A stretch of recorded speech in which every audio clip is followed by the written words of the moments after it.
السلام علیکم ورحمۃ اللہ وبرکاتہ۔ محترم جناب دینی بھائیوں، آپ جانتے ہیں کہ نکاح جو ہے وہ نبی اکرم صلی اللہ علیہ وسلم کی اہم سنت ہے، اور نکاح کے موقع پر ہم لوگ جو کہ مسجد میں بیٹھے ہوں، یہ اکثر میں سب کو بتاتا ہوں کہ مسجد کا ادب اور احترام کرنا ہے۔ ایسا نہ ہو کہ ہم بھول جائیں کہ یہاں مسجد ہے اور ہم فضول اور بے فائدہ باتیں کریں، تو اس بات کا ہمیں دھیان رکھنا ہے۔ نکاح کے موقع پر جو خطبہ دیا جاتا ہے، اس خطبے کو بھی ایسے سننا ہے جیسے ہم جمعے کا خطبہ سنتے ہیں، آپس میں کوئی بات چیت نہیں کرتے۔ ان الحمد للہ نحمده ونستعینه ونستغفره ونعوذ باللہ من شرور انفسنا ومن سیئات اعمالنا، من يهده الله فلا مضل له ومن يضلل فلا هادي له، واشهد ان لا اله الا الله وحده لا شريك له، واشهد ان محمدا عبده ورسوله، اما بعد فإن خير الحديث كتاب الله وخير الهدي هدي محمد صلى الله عليه وسلم، وشر الأمور محدثاتها وكل محدثة بدعة وكل بدعة ضلالة وكل ضلالة في النار۔ فأعوذ بالله من الشيطان الرجيم، بسم الله الرحمن الرحيم۔ یا ایھا الذین آمنوا اتقوا اللہ حق تقاته ولا تموتن الا وانتم مسلمون۔ یا ایھا الناس اتقوا ربکم الذی خلقکم من نفس واحدہ وخلق منها زوجها وبث منهما رجالا كثيرا ونساء واتقوا الله الذي تساءلون به والارحام ان الله كان عليكم رقيبا۔ یا ایھا الذین آمنوا اتقوا الله وقولوا قولا سدیدا یصلح لکم اعمالکم ویغفر لکم ذنوبکم ومن یطع اللہ ورسولہ فقد فاز فوزا عظیما۔ وقال النبی صلی اللہ علیہ وسلم النکاح من سنتی، وقال علیہ السلام اتزوج النساء فمن رغب عن سنتی فلیس منی۔ رب اشرح لی صدری ویسر لی امری واحلل عقدۃ من لسانی یفقہوا قولی۔ رب زدنی علما، آمین یا رب العالمین۔ محترم دینی بھائیوں، ابھی آپ نے قرآن مجید کی 4 آیات جو میں نے اس موقع پر نکاح کے موقع پر تلاوت کی، یہی وہ آیات جو نبی اکرم صلی اللہ علیہ وآلہ وسلم نے اسی موقع پر تلاوت کی تھی۔ تو ظاہر سی بات ہے، پورے قرآن مجید میں نبی اکرم صلی اللہ علیہ وسلم نے یہ 4 آیات چنی، ضرور اس کا پیغام بہت اہم ہوگا، جو نکاح کے موقع پر آپ نے چنی، اور ہم اس نکاح کے موقع پر آپ نے خطبے کے طور پر تلاوت کی، لہذا ہمیں اس کو سمجھنے کی ضرورت ہے۔ اللہ تعالیٰ نے ان 4 آیات میں کیا فرمایا وہ بہت دھیان سے سنیے آپ۔ یہ دولہا میاں کے لیے ہی نہیں بلکہ ہم سب کے لیے ہی۔ اللہ تعالیٰ فرماتا ہے سورہ آل عمران کی آیت نمبر 102 جو سب سے پہلے پڑھی، یا ایھا الذین آمنوا اتقوا اللہ حق تقاته، اے لوگوں جو ایمان لائے ہو، اللہ سے ڈرو، اللہ کا تقوی اختیار کرو، اس طرح ڈرو جیسے ڈرنے کا حق ہے، تقوی اس طرح اختیار کرو جیسے تقوی اختیار کرنے کا حق ہے۔ پھر فرمایا وَلَا تَمُوتُنَّ إِلَّا وَأَنْتُمْ مُسْلِمُونَ، تمہیں موت نہیں آئے مگر اس حال میں کہ تم اللہ کے فرما بردار ہو۔ تو ظاہر سی بات ہے، ہمیں اللہ کے تقوی کے ساتھ زندگی گزارنا ہے اور اللہ کی فرما برداری کرتے ہوئے زندگی گزارنا ہے۔ یقیناً ہماری موت فرما برداری کی حالت میں ہوگی انشاءاللہ۔ یہ پہلی آیت۔ دوسری آیت جو میں نے آپ کے ساتھ تلاوت کی وہ سورہ نساء کی آیت نمبر 1 ہے۔ اللہ تعالیٰ فرماتا ہے انسانوں سے یا انسانوں سے مخاطب، یا ایھا الناس، اے لوگوں، یہاں پر ایمان والے نہیں کہا، اے لوگوں اللہ سے ڈرو، اور اللہ تعالیٰ نے تمہیں ایک جان سے پیدا کیا، اسی جان سے اس کا جوڑا بنایا اور پوری دنیا میں مرد عورت پھیلا دیے۔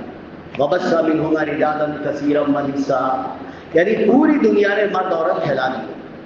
پھر فرمایا اللہ تعالیٰ نے کہ اللہ سے ڈرو کہ تم لین دین کرتے ہو اللہ کے واسطے سے، تم سوال کرتے ہو اللہ کے واسطے سے، اور رحم کے رشتوں کا خیال رکھنا۔ رحم کے رشتے وہ ہوتے ہیں جو ماں کے رحم یعنی ماں کے پیٹ سے پیدا ہوئے اولادوں میں ایک رشتہ قائم ہوتا ہے، اسے رحم کے رشتے کہتے ہیں۔ ان کا خیال رکھنا یعنی ان رشتوں کو قائم رکھنا، یعنی رشتے داری کو قائم رکھنا، ان کو توڑنا نہیں۔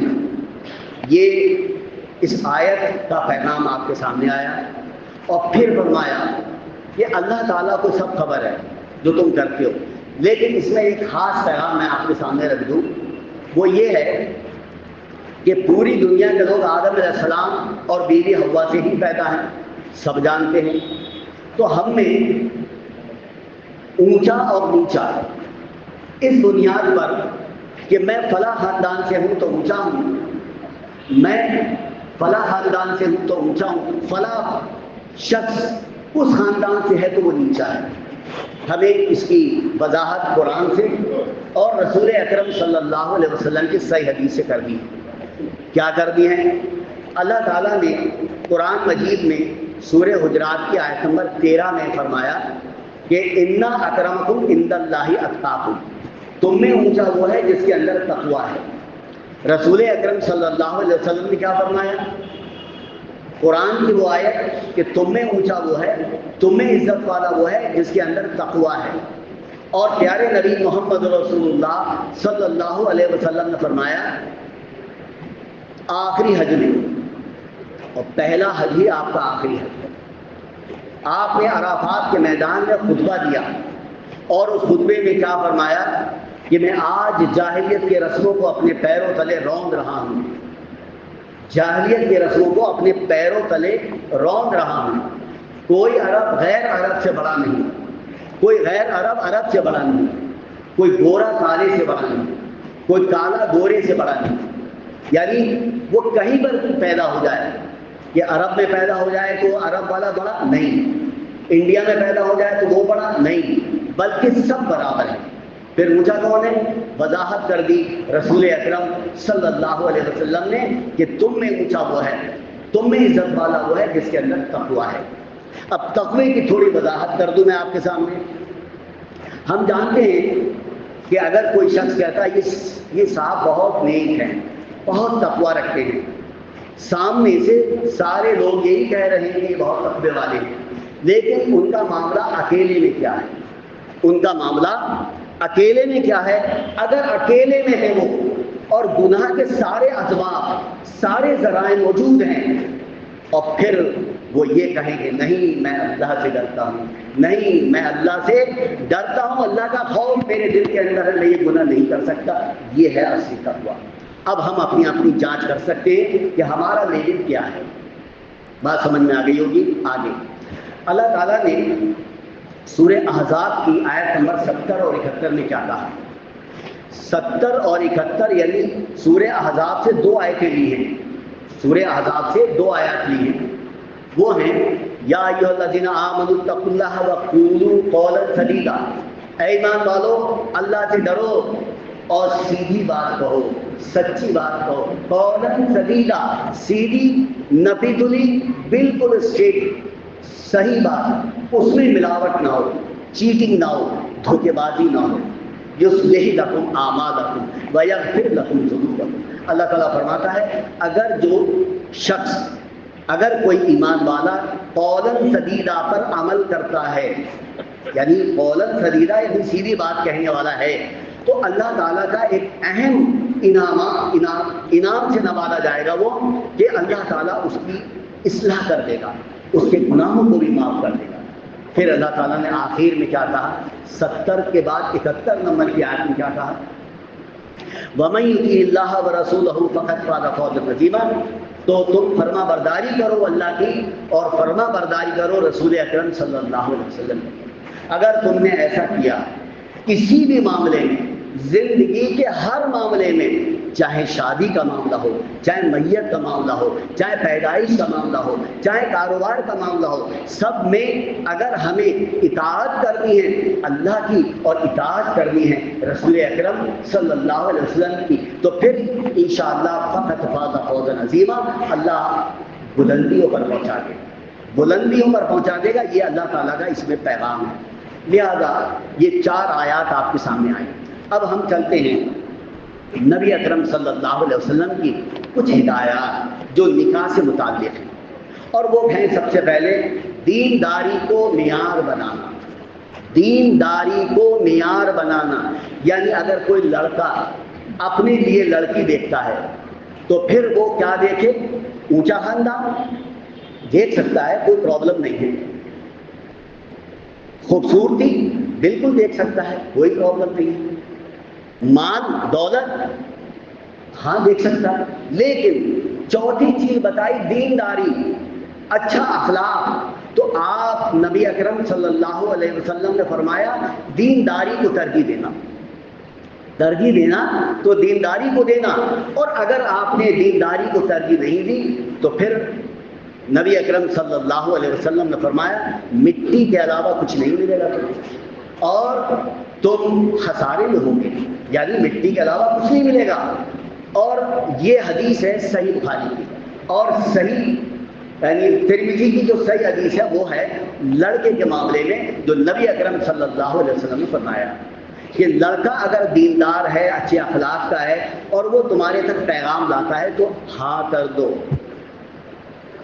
4 چیزوں میں صرف دینداری۔ آپ نبی اکرم صلی اللہ علیہ وسلم فرمایا اگر تم نے لڑکے کی دینداری نہیں دیکھی، دینداری کے علاوہ دوسری چیزیں دیکھی، تو پھر دنیا میں فتنہ اور فساد برپا ہوگا، فتنہ اور فساد برپا ہوگا، یعنی تم بہت پچھتاؤ گے۔ یہ ہے لڑکی کے بارے میں دینداری کا اور لڑکی کے بارے میں دینداری کا معیار۔ اب ہم چلتے ہیں دوسرا پیغام نبی اکرم صلی اللہ علیہ وسلم کا، وہ ہے نکاح کو آسان بنایا جائے۔ جتنا بھی آپ آسان بناؤ گے اللہ تعالیٰ کی برکتیں اتنی ہی زیادہ ہوں گی، کیونکہ برکت والا نکاح وہ ہے جس میں کم سے کم خرچ ہو۔ برکت والا نکاح وہ ہے جس میں کم سے کم خرچ ہے۔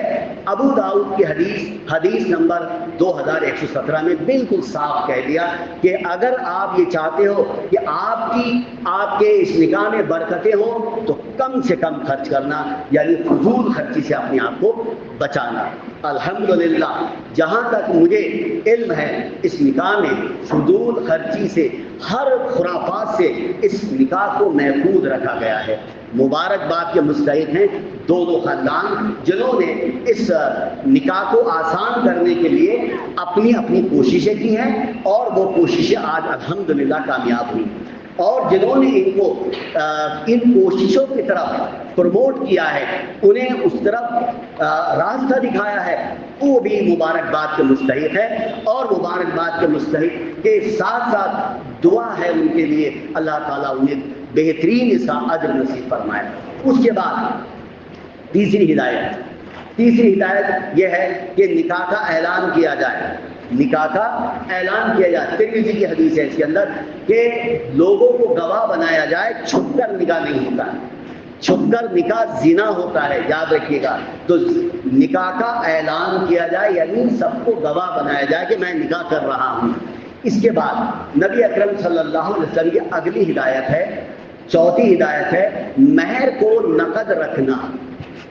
مہر کو نقد رکھنا، دولہا میاں اس بات کے بھی مبارکباد ہے کہ انہوں نے مہر کو نقد رکھا ہے، 1 لاکھ روپے نقد ہیں، یہ مبارکباد کے مستحق ہیں۔ اگر یہ 50,000 بھی رکھتے اور نقد رکھتے تو یہ بہترین بات ہوتی، لیکن لوگ جو ہیں وہ مہر کو زیادہ ترجیح دیتے ہیں، کہتے نہیں 2 لاکھ 3 لاکھ 4 لاکھ، اور لڑکیاں جو ہیں اپنے آپ کو فخر محسوس کرتی، دیکھا ہمارے میرا نکاح میں اتنے مہر تھے۔ تو یہ فخریہ نہیں ہے، رسول اکرم صلی اللہ علیہ وسلم کی صحیح حدیث آپ کے سامنے میں رکھ دوں۔ عبد الرحمن بن عوف رضی اللہ تعالیٰ عنہ، بہت دھیان سے سنیے، عبد الرحمن بن عوف رضی اللہ تعالیٰ عنہ کون ہیں؟ عشر مبشرہ میں ایک ایسے صحابی جو مدینے کے سب سے زیادہ پیسے والے، سب سے بڑے تاجر، اور اسلام کے لیے اپنی سب کچھ چیزیں، ساری چیزیں خرچ کر دینا، یہ عبد الرحمن بن عوف رضی اللہ تعالیٰ عنہ، انہوں نے نکاح کیا اور نبی اکرم صلی اللہ علیہ وسلم کے پاس آ کر بیٹھے۔ پیارے نبی صلی اللہ علیہ وسلم نے پوچھا ان کے کرتے پر نشان دیکھ کر، کیا ماجرا ہے، یہ نشان کیسے ہے؟ فوراً جواب دیا، یا رسول اللہ صلی اللہ علیہ وسلم کل میرا نکاح، بہت دھیان سے سنیے، کل میرا نکاح تھا۔ آپ نبی اکرم صلی اللہ علیہ وسلم نے 2 سوال کیے، کیا مہر میں کیا رکھا؟ بولے 1 رتی سونا، جو گٹلی ہوتی ہے کھجور کی اس کے برابر تقریباً۔ پھر پوچھا کیا آپ نے ولیمہ کر لیا؟ انہوں نے کہا نہیں یا رسول اللہ۔ تو آپ نے فرمایا 1 بکری کا کیوں نہ ہو، 1 بکری کا کیوں، ولیمہ ضرور کرنا۔ اب اس سے یہ بات پتہ چلی کہ عبد الرحمن بن عوف رضی اللہ تعالیٰ عنہ اللہ کے رسول سے اپنی جان سے زیادہ محبت کرتے تھے یا نہیں؟ سب کہیں یہاں کرتے تھے۔ انہوں نے رسول اکرم صلی اللہ علیہ وسلم کو اپنے نکاح میں نہیں بلایا، اور ہم کیا کرتے ہیں، جب تک پوری دنیا کو نہ خبر کر دیں، جب تک نکاح مکمل نہیں ہو رہا ہے، تو نکاح کو آسان سے آسان بنایا جائے۔ نکاح جو ہے مرد عورت کی ضرورت ہے، بہت دھیان سے سمجھیے، نکاح جو ہے مرد عورت کی ضرورت ہے، آپ اس ضرورت کو مشکل ترین بنا رہے ہیں۔ بڑے افسوس کی بات ہے، ایک عورت آتی ہے پیارے نبی صلی اللہ علیہ وسلم کے پاس، یہ مثال کہ میں اس لیے دیتا ہوں تاکہ آپ کو سمجھ میں آ جائے کہ نکاح آسان کرنا ہے۔ تو اب نہ سوچیے کہ اس عورت نے پیغام دیا رسول اکرم صلی اللہ علیہ وسلم کو، آپ سے کیا پیغام دیا؟ آپ سے کہا کہ میں آپ سے نکاح کرنا چاہتی ہوں۔ نبی اکرم صلی اللہ علیہ وسلم نے کیا جواب دیا؟ کوئی جواب نہیں دیا۔ ایک صحابی کھڑے تھے، انہوں نے کہا یا رسول اللہ، ان کے حالات بہت کمزور تھے، بہت غریب تھے، انہوں نے کہا یا رسول اللہ اگر آپ کی اجازت ہو اور آپ نہ کریں تو میں اس عورت سے نکاح کر لوں۔ آپ نبی اکرم صلی اللہ علیہ وسلم نے پوچھا تمہارے پاس مہر بھی کیا ہے؟ دیکھیے مہر اول ہے، مہر اول ہے، پہلے پوچھا، یہ نہیں کہا چلو دے دینا مہر، نہیں، پہلے مہر میں کیا ہے، شرط۔ کہا یا رسول اللہ میرے پاس کچھ نہیں سوائے اس قیمت کے۔ تو اچھا، اللہ کے رسول صلی اللہ علیہ وسلم نے اس شخص سے کہا جاؤ گھر ایک لوہے کی انگوٹھی ڈھونڈ کر لاؤ، میں تمہارا نکاح کرا دیتا ہوں۔ پیارے نبی محمد رسول اللہ صلی اللہ علیہ وسلم نے سونے کی انگوٹھی نہیں کہی، چاندی کی انگوٹھی نہیں کہی، کون سی؟ لوہے کی انگوٹھی، جو سب سے سستی ہوتی ہے۔ آپ نبی اکرم صلی اللہ علیہ وسلم نے جب ان سے کہا تو وہ گئے، نہیں ملی، انگوٹھی بھی نہیں ملی۔ کہا یا رسول اللہ لوہے کی انگوٹھی بھی نہیں ہے میرے پاس۔ آپ نبی اکرم صلی اللہ علیہ وسلم نے ان سے کہا تمہیں قرآن یاد ہے؟ تمہیں قرآن یعنی کچھ صورتیں یاد ہیں؟ کہا یا رسول اللہ مجھے فلاں صورتیں یاد ہیں۔ آپ نبی اکرم صلی اللہ علیہ وسلم پر ہم قربان جائیں، ہمارے بچے، ہماری سب کچھ نبی اکرم صلی اللہ علیہ وسلم پر قربان، کہ انہوں نے کہا، انہوں نے فرمایا کہ تم ان کو قرآن کی صورتیں سکھا دینا، یہ تمہارے مہر ہو جائیں گے۔ کتنی پیاری بات نبی اکرم صلی اللہ علیہ وسلم نے، یعنی نکاح کو آسان کرنے کا، یہ نہیں کہ ہم مہر جو ہیں وہ اتنے زیادہ بنا دیں کہ وہ لڑکا دے ہی نہیں پائے۔ اور یاد رکھیے ہمیں شرطیں نہیں، آسانی کرنا ہے، ہمیں ہر چیز کی آسانی کرنا ہے۔ ہمیں یہ نہیں کہ کوئی ہم ریاکاری کریں، دکھاوا کریں، نہیں، دکھاوا تو اللہ کو پسند ہی نہیں ہے، اور یہاں تک کہ ریاکاری شرک ہے نبی اکرم صلی اللہ علیہ وسلم کے مطابق۔ آپ نے فرمایا کہ جو ریاکاری کرتا ہے وہ شرک کرتا ہے کسی بھی معاملے میں، یعنی اور خاص طور سے عبادت کے معاملے میں۔ آگے یہ تھی نکاح کے بارے میں مہر کی بات. اب ہم چلتے تیسری چوتھی پانچویں بات، وہ ہے ولیمہ. ولیمے کے بارے میں ابھی آپ نے دیکھا کہ ایک بکری کا کیوں نہ ہو ولیمہ ضرور کرنا. تو ولیمے کی امپورٹینس ہے، اہمیت ہے، لیکن اس اہمیت کو اتنا بڑھا دیا کہ لوگ قرضہ لے کر ولیمہ کرتے ہیں. اور ولیمہ کرنے کے بعد ایسا لگتا ہے جیسے ہوٹل ہے، ہوٹل میں لوگ جائیں پیسہ دیں اور ولیمہ کھائیں، یعنی لفافہ سسٹم، یہ نیوتا سسٹم. انہوں نے اس کے لیے بھی انکار کیا ہے، کوئی نیوتا نہیں، کوئی لفافہ نہیں میرے نکاح کے موقع پر. یہ مبارکباد کے مستحق ہیں. اس لیے کیا کوئی غریب آدمی جانا چاہے ولیمے میں تو وہ فخر کے ساتھ جائے گا کہ بھائی مجھے ولیمہ کھانا ہے. لیکن کیا ہوتا ہے بھائی اتنے دینا ہے، انہوں نے اتنے دیے تھے. یہ بدلہ ہمارے یہاں کیا ہے کہ آپ اگر کسی کے ولیمے میں 500 روپے لے کے آئیں تو وہ 800 امید رکھے گا کہ 600 دیں 700 دیں میرے ولیمے میں.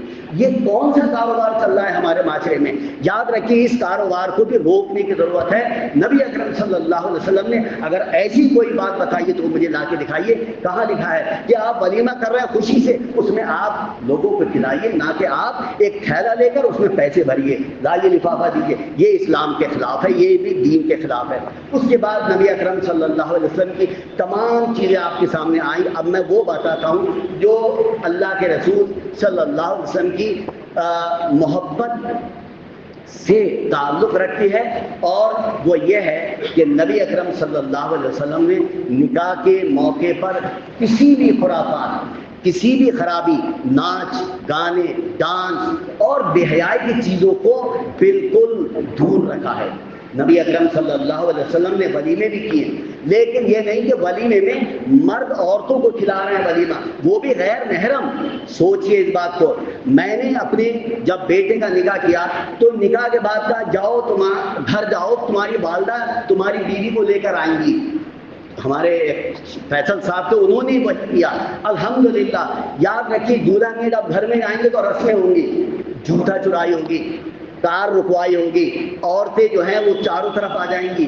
تو یہ غیر محرم مرد اور غیر محرم عورتوں کے آمنا سامنا ہوگا جو کہ حرام ہے. اس لیے کہ ان کو بھی ہمیں روکنے کی ضرورت ہے، کیونکہ نبی اکرم صلی اللہ علیہ وسلم نے اس پر بہت ہی یعنی بے پردگی کو بہت ہی ناکارہ ہے اور برا سمجھا ہے. یہاں تک کہ حضرت اسما جو آپ کی ساری صاحبہ تھی، ذرا سے کپڑوں کے اندر کمی پائی تھی تو آپ نے اپنا چہرہ موڑ لیا تھا. بے حیائی سے آپ کو سخت نفرت تھی. اللہ تعالیٰ نے پیارے نبی کو بہت شرمیلا بنایا تھا، اور ہم آج کیا ہیں بے حیائی کے عروج پر چلے ہوئے ہیں. اس کی بھی ہمیں روک کرنی چاہیے. نبی اکرم صلی اللہ علیہ وسلم نے نکاح کے موقع پر بہت آسانی کا حکم دیا ہے. اب آپ چلیے سورہ نساء کی الرجال قوامون علی النساء، یہ آپ سب نے پڑھی ہوگی کہ مرد عورت پر قوام ہے. مرد جو ہے عورت پہ قوام ہے. مرد کی ساری ذمہ داری ہے، چاہے مکان بنائے، چاہے سامان ڈالے، چاہے ولیمہ کرے، چاہے مہر دے، سب کی ذمہ داری مرد کی ہے. پھر عورت کی کیا ہے؟ عورت کی ذمہ داری کچھ نہیں ہے، اس پر کوئی بوجھ نہیں ہے، ایک کھانے کا بھی بوجھ نہیں ہے. لڑکا چاہتا ہے کہ میں نکاح سنت کے مطابق کروں، لیکن لڑکی والے کہ نہیں صاحب ہم تو جہیز بھی دیں گے، نہیں صاحب ہم تو کھانا بھی دیں گے. تو لڑکے کی مخالفت، سنت کی مخالفت لڑکی والے کرتے ہیں. یہ بڑے افسوس کی بات ہے، بڑے افسوس کی بات ہے. اگر لڑکا سنت کے مطابق کرنا چاہ رہا ہے تو ویلکم کریں اور اس کو سپورٹ کریں، گویا کہ آپ نے اللہ اس کے رسول کو سپورٹ کی. یہ ایک پیغام تھا آپ کے سامنے. اور دوسری بات جو ہمارے معاشرے کے اندر لڑکے لڑکیوں کی عمریں بڑھ رہی ہیں، اس کی وجہ کیا ہے؟ اس کی وجہ ہے سورہ نور کی آیت نمبر 32 پہ عمل نہ کرنا. سورہ نور کی آیت نمبر 32 پر عمل نہیں کرنا. اس کی وجہ سے مرد عورت کی عمریں بڑھ رہی ہیں اور وہ نکاح نہیں کر رہے ہیں. کیا لکھا ہے اس میں؟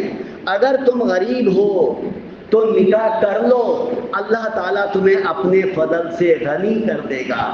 الحمدللہ دولہا میاں کی بھی خواہش یہی تھی، دولہا میاں کی بھی ایک خواہش تھی کہ اگر میرا نکاح ہو جائے گا تو میرے رب کی مدد آئے گی. اور صحابہ کرام ایک دوسرے سے پوچھتے تھے ارے بھائی کیا حال ہے؟ ارے بڑے حالات خراب ہے. تو کیا کہتے ہیں؟ نکاح کر لو اللہ غنی کر دے گا، نکاح کر لو اللہ غنی کر دے گا. اور ہم کیا کر رہے ہیں؟ غنی ہونے کے لیے 30 سال 35 سال 40 سال 45 سال یعنی لڑکوں کی عمریں بڑھا رہے ہیں. تو یاد رکھیے اگر لڑکے یا لڑکیاں گناہ میں ملوث ہو گئے، گناہ میں ملوث ہوگا اس کا گناہ ان کے والدین کو بھی پہنچے گا، یہ یاد رکھیے گا۔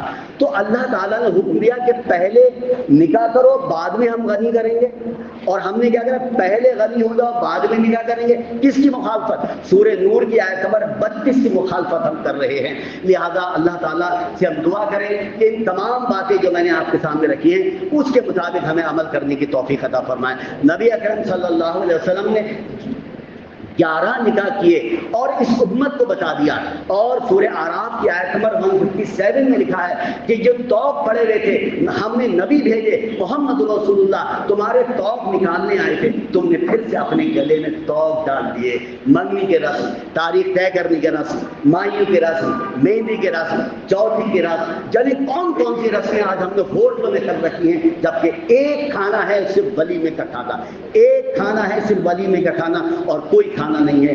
اور قرآن مجید میں اللہ تعالیٰ نے یہ بات واضح کر دی ہے کہ لڑکی کو اس کے دولت میں یعنی اس کے ماں باپ کی جائیداد میں وراثت میں حصہ ہے۔ سورہ نساء آیت نمبر 11 پڑھیے اور اپنی بہنوں کو ان کا حصہ دیجیے۔ زمین جائیداد دونوں میں ان کا حصہ ہے۔ آپ کے پاس جتنی دولت چھوڑ کر گئے ہیں آپ کے بیٹے آپ کی بیٹی کو وہ دیں گے، نہیں دیں گے تو قیامت کے دن پکڑے جائیں گے۔ اللہ تعالیٰ سے دعا ہے اللہ تعالیٰ ان تمام باتوں پہ ہمیں عمل کرنے کی توفیق عطا فرمائے، نکاح کو آسان کرنے کی توفیق عطا فرمائے، نکاح میں سنت کے مطابق کرنے اور اس کا بہترین اجر پانے کی ہمیں توفیق عطا فرمائے۔